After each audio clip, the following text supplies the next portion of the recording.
NFL, where the Patriots have gone 0 for 3 in advancing in the playoffs over the last 3 years. That is since the departure of Tom Brady. At the NFL's owners' meetings, Robert Kraft talked about that slide and his expectation as to when he thinks it should end.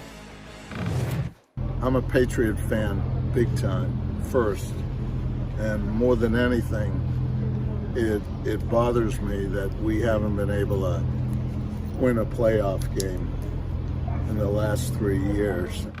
I expect it to happen as soon as this year. I think we've made the commitments as an organization, and I think we have a lot of talent. Okay, and so I will remind everyone they made the playoffs last year with a rookie quarterback. It's been something of a quiet offseason for them so far. Ninko was the mayor of Foxborough. Ninko, is this a playoff team? Are the Patriots a playoff team this year? It's going to be tough, and you look at the division and the moves that these other teams have made in the division, and they really haven't done much. And, I wish Kimberly Martin was on the show right now because she always does these analogies of relationships. And with the NFL owners meeting and the NFL meetings with the coaches, Bill Belichick had an interview, and they asked him about the offensive coordinator and the defense coordinator and the not having a title, and he said, well, I don't believe in titles. Well, imagine yourself in a situation where you're just seeing somebody for, 3-4 weeks, and they ask you, what are we? And you say, I don't believe in titles. Are we friends? Are we dating? Are we married? Are we married? Are we so titles are a big deal. And I think that, they need to have some clarification on, the direction. Okay, this is going to be the leader of the offense. This is going to be the leader of defense. And, right now, Bill's the guy, and he's doing it all. So, if they don't get into the playoffs and if they do, have another season where they're just kind of hovering and they're not really doing anything and making any noise, then it all goes back to Bill.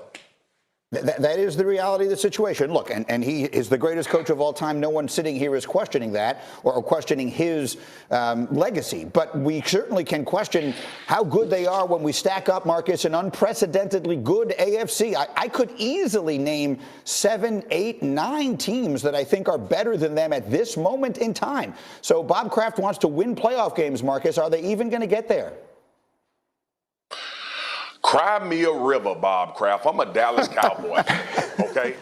Tell me about winning a damn playoff game for the last 3 years. Here's the thing, too. I honestly believe right now, and we talking preseason and offseason and when things got to transpire, I think the Patriots are the third best team in their own division, let alone talking about the rest of the AFC. And Rob alluded to it with the moves that Miami has made. That's going to be a really good football team. I'm not out on Tua like everybody else is. And then when you think about how this AFC just shook out, with the AFC West potentially having all 4 of their teams go to the playoffs, Buffalo is the favorite in not only New England division but in the entire AFC.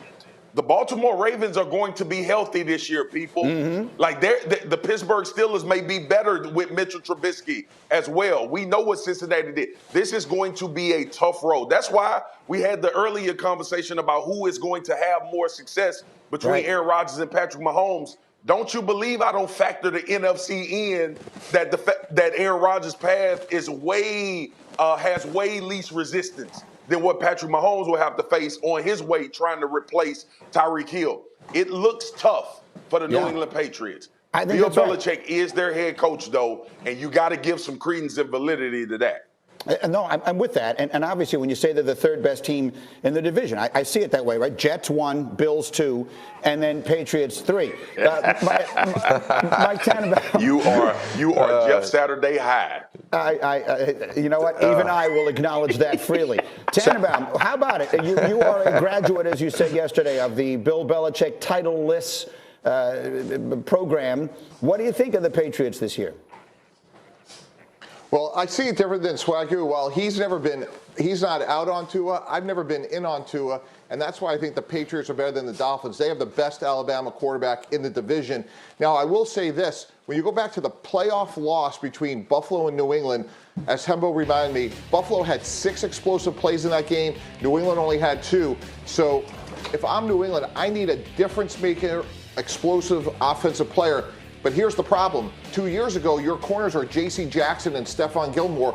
They're both gone. So you have emergency needs at both corner and receiver. So that's why this draft is so consequential, and you could go either way for them. But for them to close the gap in a meaningful way, while I really like Mac Jones, Miami's done a much better job of helping Tua than New England has in helping Mac Jones. And right now, that could be the difference between New England making the playoffs in a really crowded AFC, as you mentioned, Greeny, or being out. Marcus looks very skeptical. We'll come back to this, I promise. I sort of see it the same way as you do. We'll see what Swagoo thinks as we go. Clear to lead his team to the playoffs this year. Russell Wilson or Deshaun Watson? I'm going with Russell Wilson, and I say that because obviously he's excited. He's making videos of himself in his backyard that is a perfectly groomed football field. No idea how he has that, but he's out there throwing passes to his new teammates. And on the other side of things, I think there might be a little bit of distraction when it comes to Deshaun. So, he's probably having, outside things that might affect him, and then he's in a new environment, and he's the highest quarterback of all time. Could be a distraction, so I'm going with Russell Wilson. Mike Tannenbaum, who's likelier to win his division, Joe Burrow or Justin Herbert? Our guy right here, Justin Herbert, and here's why. The Chargers did a great job of addressing their defense. Khalil Mack, J.C. Jackson, and when you look at the other side of it, if Baltimore is healthy, and oh, by the way, Deshaun Watson is now in your division, things are going to be a lot harder for the Bengals to win their division. Swagoo, I'll come to you. Who's likelier to thrive without his star receiver, Aaron Rodgers or Patrick Mahomes? Aaron Rodgers, 12. We've seen him do it at a very high level for a long time.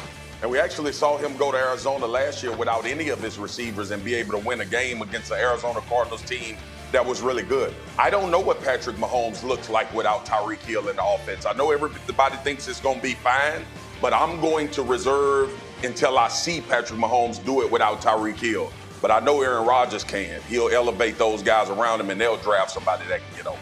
All right, I like that. I want to make sure we focus in on that. Now, here's what Matt LaFleur said yesterday at the owners' meetings about trading away Davante Adams and replacing him. He said, certainly if you look at our roster right now, we definitely need to get some speed in that room. We need a legit guy that can take the top off the coverage. We lost a guy that was pretty good at doing that. And so to try and figure out where Green Bay goes and how Aaron hangs that help wanted sign, look in the lower right corner of your TV. It's the man who invented the NFL draft. Mel Kiper Jr.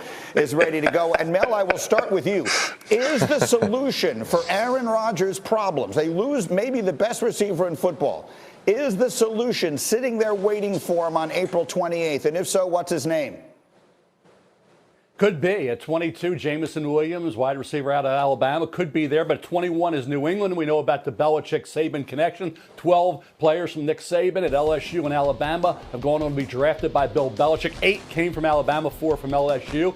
Jamison Williams could be gone. You talk about taking the top off of defense. He did it just about every game till he had the ACL in the national championship game, which means he may not be ready until, say, the Packers had that playoff run, maybe that run to the Super Bowl in, say, November. So if they want to wait patiently and see how Jamison Williams comes back from the injury, they could take him at 22, or they have the draft capital guys to move up from 22 and go get Jamison Williams. But he is coming off the injury, and that kind of clouds that situation just a bit. Yeah, he's a guy who you don't figure to be ready when the season begins. Ninko, you were skeptical. We were talking about this. Marcus, I want you to hear Ninko's take on this, the idea of a rookie stepping in and making that kind of difference for a Super Bowl aspirant team. Go ahead, Nink.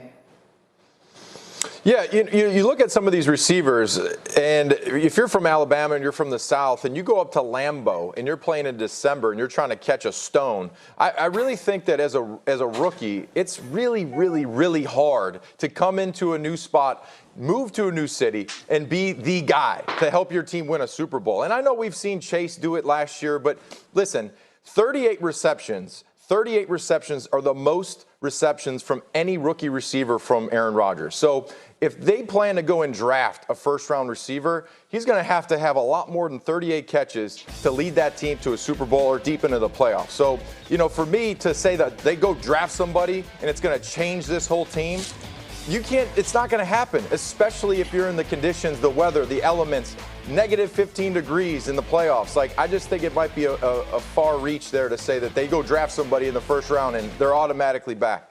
And the players you're seeing on your screen, in case you don't know, Drake London, pardon me, from USC, and Garrett Wilson from Ohio State, and Jahan Dotson from Penn State, and Jamison Williams from Alabama. These are the big receivers. It is a class filled with good wide receivers. But, Marcus, that really is the question. If you're the Green Bay Packers and you're thinking finally getting to that Super Bowl that has eluded you the last 3 years, can they draft someone or even multiple people and say, okay, we're good here, or do they need to make a more dramatic move than that? Yeah, I mean, obviously, G, you want a veteran, but you look at the landscape. OBJ is coming off a knee injury. I don't know if OBJ would even leave to go to Green Bay. Here's the conundrum that Green Bay is in, right? And this is why I think they either have to identify a guy that is a number one guy that they think has that type of value and maybe package and trade up to get a guy, or you sit tight and you think that one of these guys are going to fall to you. But whoever you draft at wide receiver, they're going to have to play.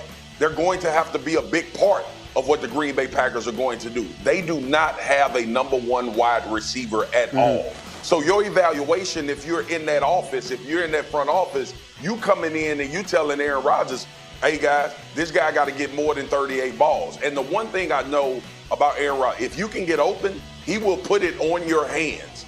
And two, I think I don't fully agree with Rob. I think the college game is translating so much now offensively that these guys have a greater understanding. It was a lot tougher to come in and play when me and Rob was playing, because it was it was a veteran-laden league. I think these offenses are really in college are really being tailored to what they do in the pros. But another thing too, I want to remind people of this, and I know Jamar Chase had a phenomenal year. Cincinnati is cold as hell, and Jamar Chase did not play the year prior to being drafted there. Right. So I think if you identify a guy that can play at a high level, you go and get him, because you know you need a number one wide receiver. And Mike T, yesterday you kept using the word scour for Kansas City, that the Chiefs needed to go out and scour and try and find themselves receiving help anywhere they could in the absence of Tyreek Hill. Should Green Bay be doing the same thing? 100%, and that's what's so fascinating is you got two great organizations. Both desperately need a frontline receiver because Tyreek Hill and Devontae Adams are gone. So to me, it's a little bit of an arms race. I agree with Mel. It could be someone like Jamison Williams, who's extremely explosive. Do both of them try to trade up into the mid-teens to go get him, or do they sit back and go back? Here's Jamison Williams, and again, Greeny, I think if he was healthy, he's one of the 3 or 4 best players in the draft. There's other good receivers, as you alluded to. But to me, there's going to be a fascinating dynamic in this draft between two great franchises in the Chiefs and the Packers, both going after very similar players like Jamison Williams. All right, Mel, put a quick ribbon on it for me here. What do you see? Yeah, 22 and 28. Think about offensive line. Tyler Smith from Tulsa could be a possibility, but this is a deep wide receiver draft. Some names you haven't heard about, you will be hearing about in the second round, third round area. I think round 2 will be Sky Moore, Western Michigan, Calvin Austin